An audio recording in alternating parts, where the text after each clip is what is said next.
से विवाह में देरी सबसे सटीक और सिद्ध उपाय क्या होता है? विवाह में देरी क्यों होती है? हाँ। विवाह में देरी देखिए, हर घटना जीवन की, चाहे जन्म मरण विवाह जो कुछ भी है, सब कुछ गोचर पे डिपेंड करता है, हमारे ग्रहों की स्थिति। जब योग दशा और गोचर तीनों बनते हैं तभी वो घटना घटती है, चाहे किसी का विवाह हो या जन्म हो या मृत्यु हो। तो अब विवाह के लिए जो कारक ग्रह हैं शुक्र और बृहस्पति, उनकी स्थिति देखते हैं हम। सप्तम भाव के साथ जब ट्रांजिट बनेगा शनि और गुरु का, तभी विवाह होगा। चाहे किसी की जल्दी बन जाता है, 20 साल की उम्र में बन जाता है, उसका उस समय विवाह हो जाता है। किसी का 40 साल में बनता है तो उनका उस समय विवाह होता है। कभी कभी ये भी होता है कि वो गोचर आके चला जाता है, क्योंकि हम करियर बनाने में इतना बिजी रहते हैं, नहीं ध्यान देते, फिर दोबारा उस गोचर को बनने में समय लगता है। फिर दोबारा जब सप्तम भाव में आपका गोचर बनेगा तभी विवाह होगा। तो मूल कारण तो यही है। बाकी तो कारण बहुत है कि आजकल लोग जिम्मेदारियों में बंधना नहीं चाहते हैं, कोई रिस्पॉन्सिबिलिटी नहीं उठाना चाहते हैं, फ्रीडम बहुत ज्यादा पसंद है, किसी की टोका टाकी पसंद नहीं है, किसी बंधन में नहीं रहना है। बहुत सारी चीजें हैं जो आजकल की सामाजिक परिस्थितियों पे निर्भर करता है। तो ये सारे कारण है विवाह में देरी के। लेकिन अगर विवाह में देरी हो रही है तो शिव पार्वती का पूजन शुरू कर दीजिए। भगवान शिव को 21 दिन तक आप दही में शक्कर मिलाकर चढ़ाना शुरू कीजिए किसी भी सोमवार से, और आप देखिए आपकी शादी का योग बनेगा। दूसरा उपाय कि अगर आप किसी शिव मंदिर में ईंटों का दान करते हैं, 21 ईंटें आपको दान करनी है मंडे के दिन सुबह 7 बजे।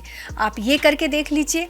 ये 2-3 उपाय ऐसे सटीक उपाय होते हैं जिनसे अगर कितनी भी शादी में दिक्कत हो रही हो तो वो नहीं होती है और शादी के योग बन जाते हैं। एक लगन यंत्र आप पहना सकते हैं, बच्चे जिसकी शादी नहीं हो रही है, बेटे को या बेटी को, उसको पहना सकते हैं। बृहस्पतिवार का व्रत और केले के पेड़ का पूजन, ये भी शादी में बहुत अच्छा काम करता है।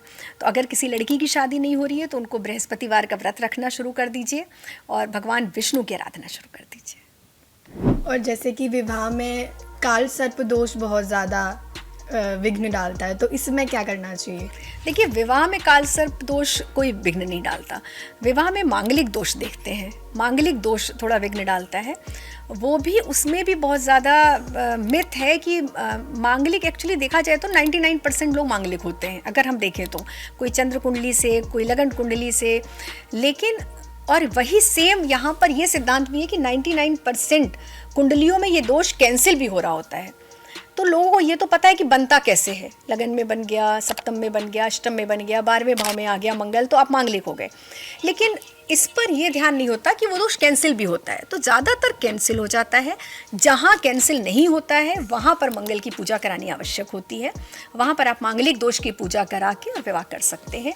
ये अड़चन दूर हो जाती है आराम से। कोई भी पंडित जी आपकी पूजा करा सकते हैं। ऐसा कोई नहीं है कि इससे मांगलिक है तो आप शादी नहीं होगी।